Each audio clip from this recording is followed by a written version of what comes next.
Hello everyone, this is the video number 9 for NEET students of physics. In previous video, we have seen the electrostatic potential energy of the capacitor and we have completed the second chapter. Okay. Now in this video, we will revise full second chapter. Okay. And we will do some MCQs that is the asked in NEET exams, previous NEET exams. Okay. So सबसे पहले हमने second chapter में potential पढ़ा था.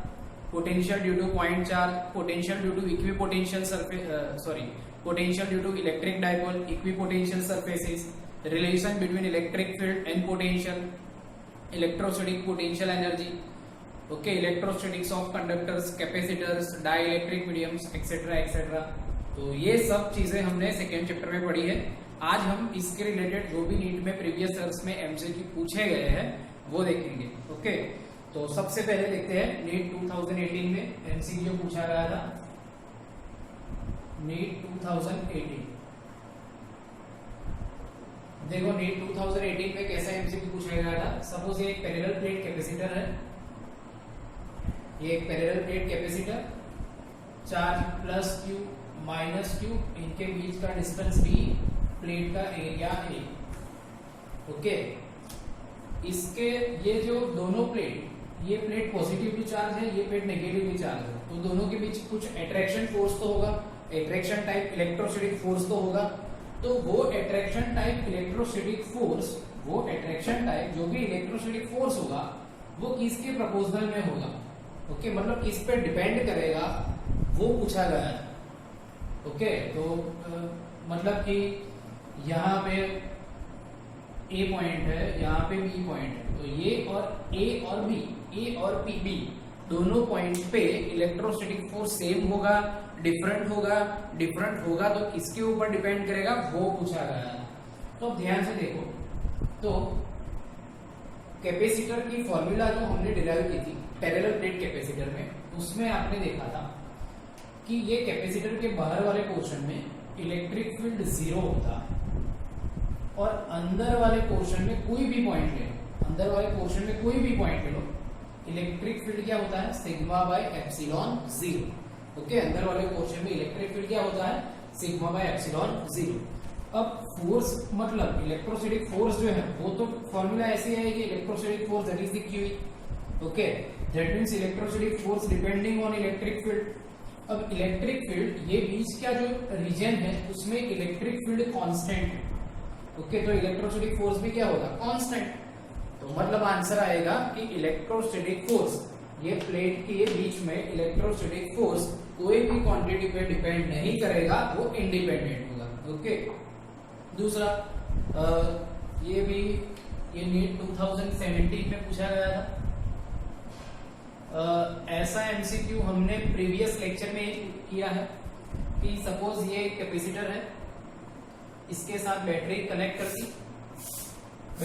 करती तो capacitor में कुछ एनर्जी आ गई. सपोज इसको यू ले लेते हैं. अब क्या किया कि ये कैपेसिटर के साथ ही बैटरी निकाल के उसके जैसा ही दूसरा कैपेसिटर कनेक्ट कर लिया. सपोज इसका कैपेसिटेंस सी है तो इसका भी सी है, ऐसा कोई कैपेसिटर कनेक्ट कर लिया. तो अब ये जो सिस्टम है इसकी पोटेंशियल एनर्जी क्या आएगी, मतलब इसकी एनर्जी क्या आएगी. ओके. ऑप्शन थे डबल हो जाएगी, हाफ हो जाएगी, 4 गुनी हो जाएगी, डिवाइड बाय 4 हो जाएगी. तो आंसर क्या होगा, डिवाइड बाय 2 हो जाएगी.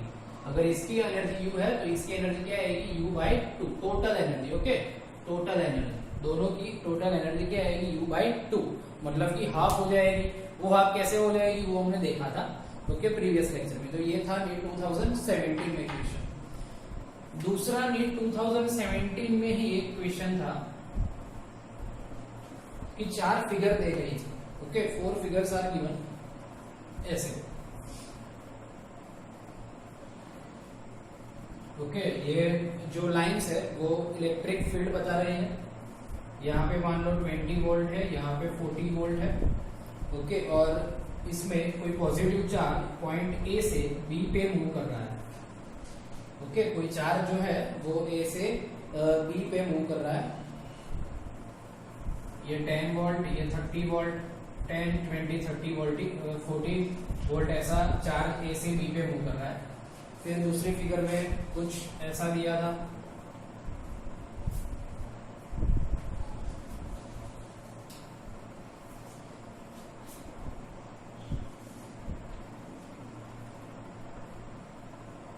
ये भी same 10 volt, 20 volt, 30 volt, 40 volt, इसमें भी चार्ज ऐसे बी में मूव कर रहा है। ओके, अब तीसरा और चौथा दोनों फिगर दी गई थी, एक फिगर ऐसी है सेम 10, 20, 30, 40 वोल्ट चार्ज ऐसे बी मूव कर रहा है, एक फिगर ऐसे दी गई थी। Okay, 10 volt, 20 volt, 30 volt, 40 volt charge again ऐसे बी पे मूव कर रहा है। क्वेश्चन ये है कि चार्ज को ऐसे बी में मूव करने के लिए हर एक में वर्क सेम होगा या फिर किसी में ज्यादा कम होगा। मतलब ऑप्शन ऐसे थे कि फिगर 1 में सबसे ज्यादा वर्क करना पड़ेगा, फिगर 2 में सबसे ज्यादा वर्क करना पड़ेगा, फिगर 3 में सबसे ज्यादा वर्क करना पड़ेगा, फिगर 4 में सबसे ज्यादा वर्क करना पड़ेगा, या फिर एक ऑप्शन ये भी था कि सब में सेम वर्क करना पड़ेगा। ओके, सब में सेम वर्क करना पड़ेगा, ऐसा भी एक ऑप्शन था। तो क्या लगता है आपको, क्या आएगा आंसर? क्या आएगा आंसर? देखो, हमने देखा था कि इलेक्ट्रोस्टैटिक फोर्स और इलेक्ट्रिक फील्ड जो है वो कंजर्वेटिव फोर्स और कंजर्वेटिव फील्ड है।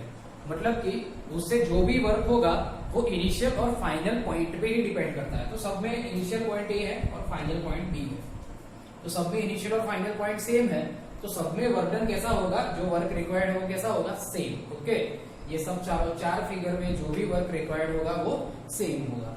तो ये तीनों नीट 2017 में पूछे गए थे। ओके, अब नेक्स्ट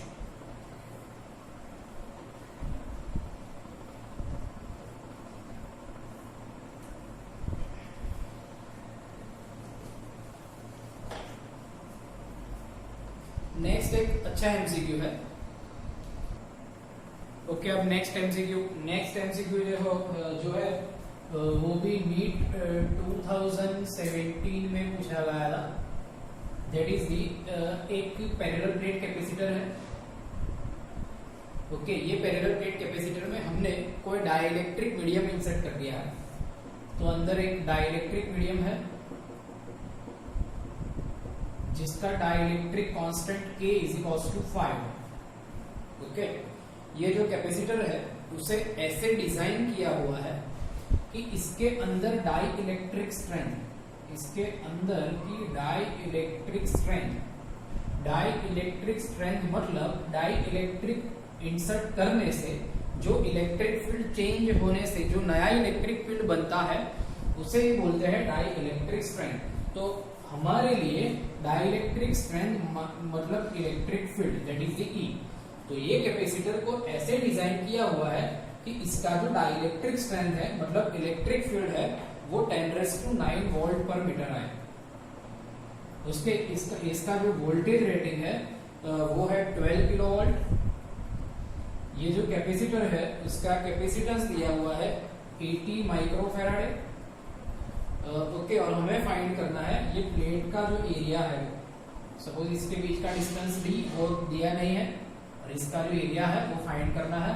मान लो यहाँ पे प्लस क्यू चार्ज, यहाँ पे माइनस क्यू चार्ज, यहाँ अंदर कुछ इलेक्ट्रिक फील्ड होगा वो गिवन है। इस दोनों प्लेट के बीच का जो पोटेंशियल डिफरेंस है वो भी दिया हुआ है, कैपेसिटेंस दिया हुआ है, हमें फाइंड करना है एरिया। अब कैपेसिटेंस दिया हुआ है और एरिया फाइंड करना है तो हम ऑब्वियसली ये इक्वेशन यूज करेंगे, C is equals to epsilon 0 A by D। Okay, इसमें से एरिया को सब्जेक्ट बना देते हैं तो CD by epsilon 0। ओके, अब C तो दिया हुआ है। और एक और बात, ये पैरेलल प्लेट का कैपेसिटर जो है कैपेसिटेंस, इसकी फॉर्मूला ये नहीं आएगी, ऐसे आएगी K epsilon 0 A by D। क्यों? इसमें डाइलेक्ट्रिक मीडियम इंसर्ट किया हुआ है। ओके, अगर एयर हो तो क्या formula epsilon 0 A by D, अगर डाइलेक्ट्रिक मीडियम हो तो K epsilon 0 A by D। K epsilon 0 A by D एक और सब्जेक्ट बना दो तो CD by एप्सिलॉन 0। अब D नहीं दिया हुआ है, देखो D is not given, D नहीं दिया हुआ है लेकिन E और V दिया हुआ है। अब E और V के बीच का रिलेशन याद करो आप, तो ऐसा होगा V is equals to ED। Okay, that means D is equals to हम क्या रख सकते हैं V अपॉन E। तो यहाँ पे जो D है उसकी वैल्यू रख देते हैं C बाई K एप्सिलॉन 0 और D की वैल्यू V बाई E। सब वैल्यू प्लेस कर दो, आंसर आ जाएगा। ओके, C की वैल्यू 80 माइक्रोफैराड है, that means 80 into 10⁻⁻⁶ V 12 kilowatt that means 12 into 10⁻³ के 5 epsilon 0 8.85 into 10⁻⁻12 and E that is the 10⁻⁹ इसका सॉल्यूशन लाना, आपका आंसर आ जाएगा एरिया का मीटर स्क्वायर। तो ये है इन 2017 IMP MCQ.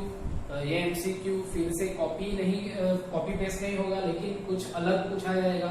Suppose area find करना है तो इसमें एरिया दे देंगे और कैपेसिटेंस फाइंड करने को पूछेंगे, कोई भी चीज पूछी जा सकती है। ओके, अब नेक्स्ट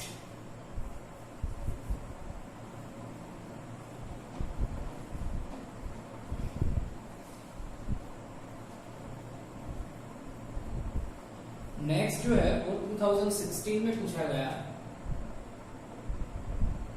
एमसीक्यू। ये है कि एक डाइपोल इलेक्ट्रिक फील्ड में है जिसका इलेक्ट्रिक फील्ड दिया हुआ है 2 into 10⁵ न्यूटन पर कूलम। डाइपोल ये इलेक्ट्रिक फील्ड में 30 डिग्री में है। ओके, एक इलेक्ट्रिक डाइपोल जो कि यूनिफॉर्म इलेक्ट्रिक फील्ड में है, कितना इलेक्ट्रिक फील्ड तो 2 into 10⁵ न्यूटन पर कूलम, कितना एंगल पे तो 30 डिग्री एंगल। ओके, ये पोजीशन पे उसके ऊपर कुछ टॉर्क लग रहा है। ओके, आपको पता ही है कि अगर डाइपोल हम रख दे तो उसके ऊपर टॉर्क लगेगा, कुछ टॉर्क लग रहा है और वो टॉर्क है 4 न्यूटन मीटर। डाइपोल की लेंथ है 2 सेंटीमीटर। क्वेश्चन है डाइपोल के ऊपर का चार्ज फाइंड करो। ओके, डाइपोल के ऊपर का चार्ज फाइंड करो। तो चार्ज फाइंड आराम से हो सकता है। टॉर्क टाउ की फॉर्मूला क्या होगी, P sin theta, that means 2a QE sin theta. Q find करना है तो Q को सब्जेक्ट बना लो। Q को सब्जेक्ट बनाओगे तो tau upon 2a E sin theta, सब वैल्यू प्लेस कर दो, आंसर आ जाए। अब मैंने ये एमसीक्यू क्यों कराया, ये तो फर्स्ट चैप्टर का है ना, लेकिन मैंने ये एमसीक्यू को क्यों कराया, याद रखना कि जो डाइपोल को अगर इलेक्ट्रिक फील्ड में रख दे और उसके ऊपर जो टॉर्क लगेगा उसकी फॉर्मूला ये होती है जो हमने देखी P sin थीटा। लेकिन डाइपोल को यही यूनिफॉर्म इलेक्ट्रिक फील्ड में रख दे और उसमें कितनी एनर्जी स्टोर होती है, तो ये एनर्जी की फॉर्मूला ये होती है -P cos थीटा। फॉर्मूला में दोनों में P ही है, लेकिन इसमें होगा sin थीटा, इसमें होगा cos थीटा, तो इसमें कंफ्यूज मत होना। ओके, डाइपोल की इलेक्ट्रोस्टैटिक पोटेंशियल एनर्जी आपको पूछे तो -P cos थीटा, टॉर्क पूछे तो P sin theta, that's it. अब आगे एक एमसीक्यू हम देखेंगे जो कि पूछा गया था 2014 में। ये भी एक अच्छा एमसीक्यू है। ओके, ऐसा दिया है कि एक रीजन है उसमें वोल्टेज दिया हुआ है। वोल्टेज कैसे दिया है कि 6x - 8xy -8y + 6yz, ऐसे वोल्टेज दिया है। हमें फाइंड करना है इलेक्ट्रोस्टैटिक फोर्स किस पॉइंट पे, तो कुछ P पॉइंट पे, और P के कोऑर्डिनेट है 111 मीटर। ओके, ये P पॉइंट है जिसके कोऑर्डिनेट है 111 मीटर। ये P पॉइंट पे हमें इलेक्ट्रोस्टैटिक फोर्स फाइंड करना है और ये P पॉइंट पे चार्ज रखा गया है 2 कूलम। ओके, तो कोई एक रीजन है, मान लो कि ये एक रीजन है, इसमें कुछ वोल्टेज वो पोटेंशियल है, ये पोटेंशियल ऐसे चेंज होता है रीजन में। ये कोई पॉइंट P है, P के ऊपर 2 कूलम चार्ज रख दिया तो इसके ऊपर फोर्स कितना लगेगा वो फाइंड करना है। और फोर्स फाइंड करने के लिए हमें फॉर्मूला कौन सी यूज करनी पड़ेगी, तो F = QE। दैट मींस हमें पहले क्या फाइंड करना पड़ेगा, E electric field. Okay, so first we will find electric field and then we will find electrostatic force. अब इलेक्ट्रिक फील्ड कैसे फाइंड करेंगे, तो इलेक्ट्रिक फील्ड की फॉर्मूला क्या है, E = −∂V/∂x i cap plus ∂V/∂y j cap and plus ∂V/∂z k cap. Okay, ये del क्या बता रहा है, पार्शियल डिफरेंशिएशन, मींस x का ही डिफरेंशिएशन करने का, यहाँ पे y का, यहाँ पे z का। यहाँ पे x के सिवा जो भी हो उसको कांस्टेंट लेने का, यहाँ पे y के सिवा जो भी टर्म हो उसको कांस्टेंट, और यहाँ पे z के सिवा जो भी हो वो कांस्टेंट है।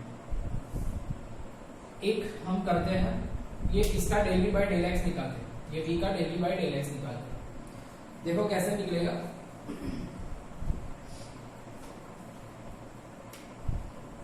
दिया हुआ है 6x minus 8xy minus 8y plus 6yz।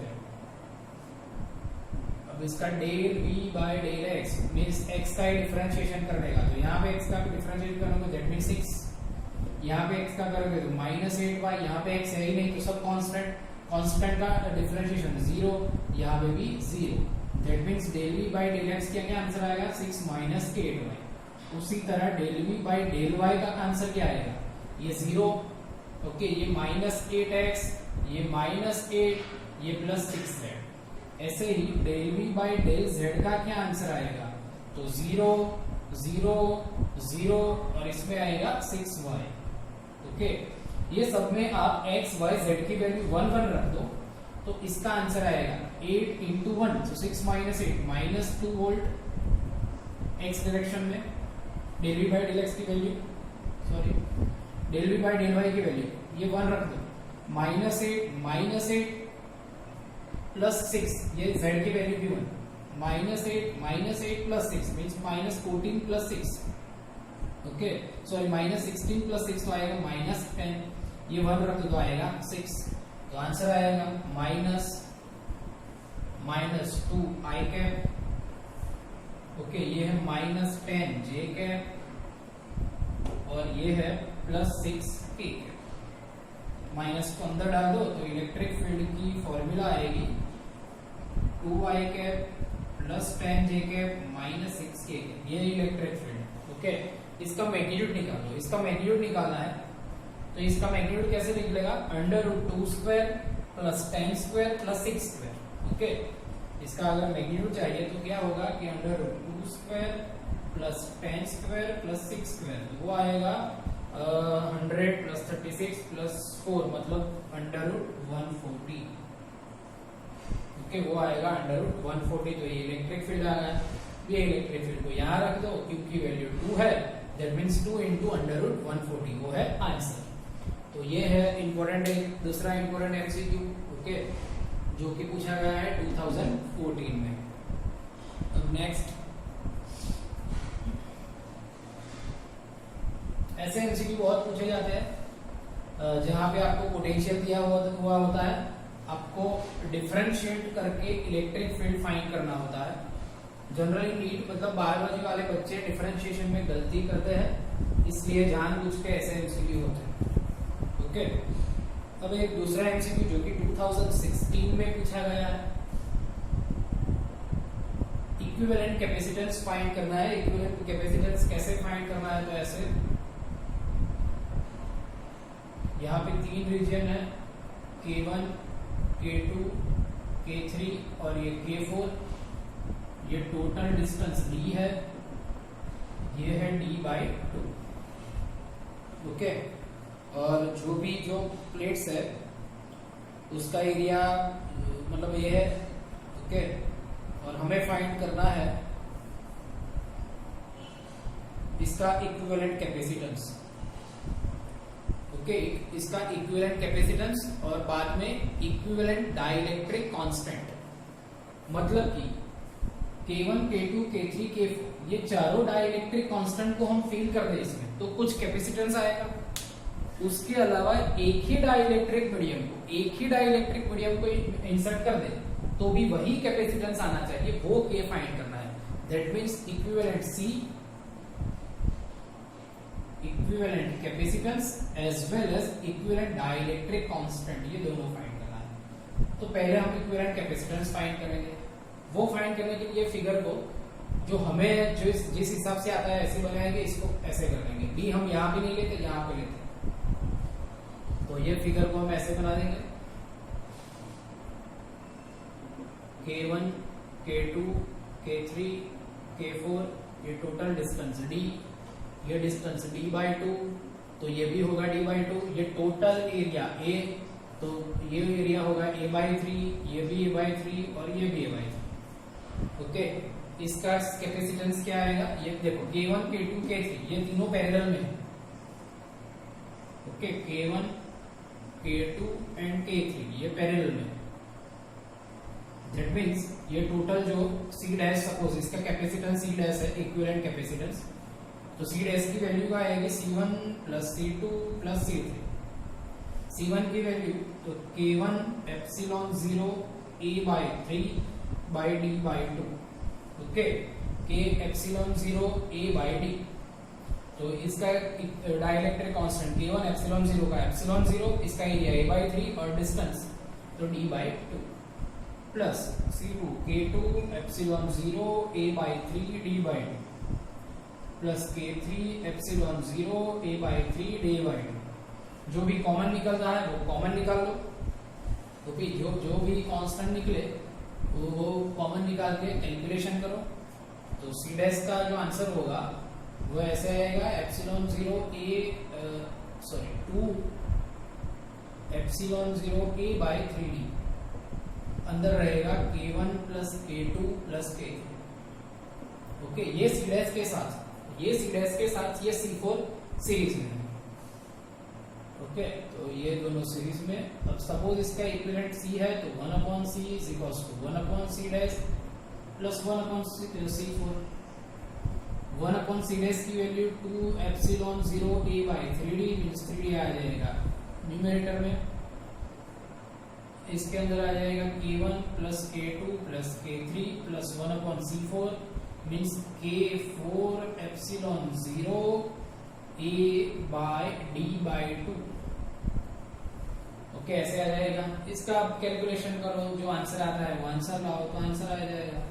Okay, D epsilon 0 A वो सब कॉमन निकलेगा, देखो D बाई 2 एप्सिलॉन 0 A इतना तो कॉमन निकल गया।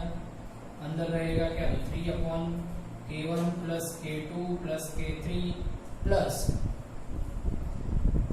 1/K4। बस इसका सॉल्यूशन लाओ और C फाइंड कर लो तो आंसर आ जाएगा। अब C फाइंड करके अगर आप C फाइंड करते हो, सपोज आपका जो C का आंसर है, ओके, सपोज आपका जो भी C का आंसर है वो मान लो कि कुछ भी K के फॉर्म में कुछ तो आएगा, तो ये जो है ना वो आएगा। चलो इसको डायरेक्ट हम लिख ही डालते हैं, जो आंसर है ना वो लिख डालते हैं।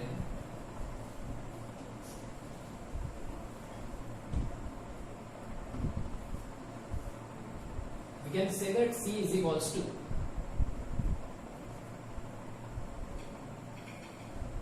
2 एप्सिलॉन 0 A बाई D, और ये जो सब न्यूमरेटर में था वो जाएगा डिनोमिनेटर में, मींस डिवाइडेड बाय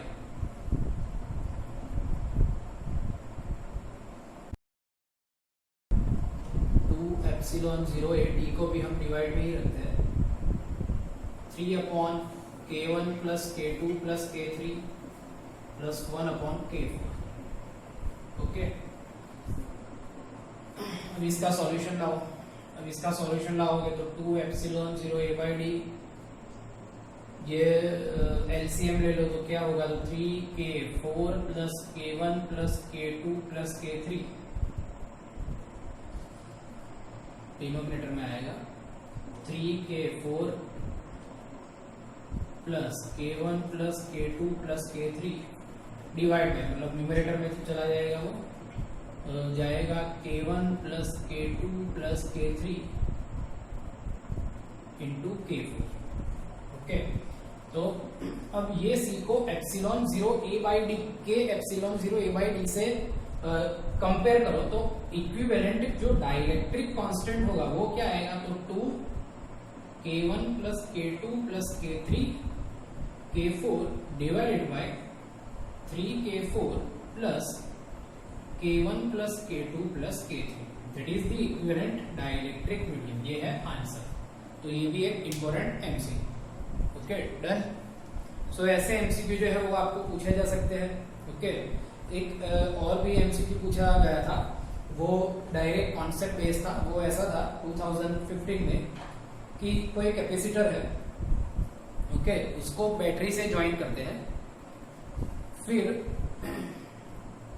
निकाल देते हैं, बैटरी निकाल देते हैं। तो पूछा गया था कि भाई इसमें से कौन सा स्टेटमेंट सही है या रॉन्ग है। मैं स्टेटमेंट बोलता हूँ, आप सुन लेना ध्यान से।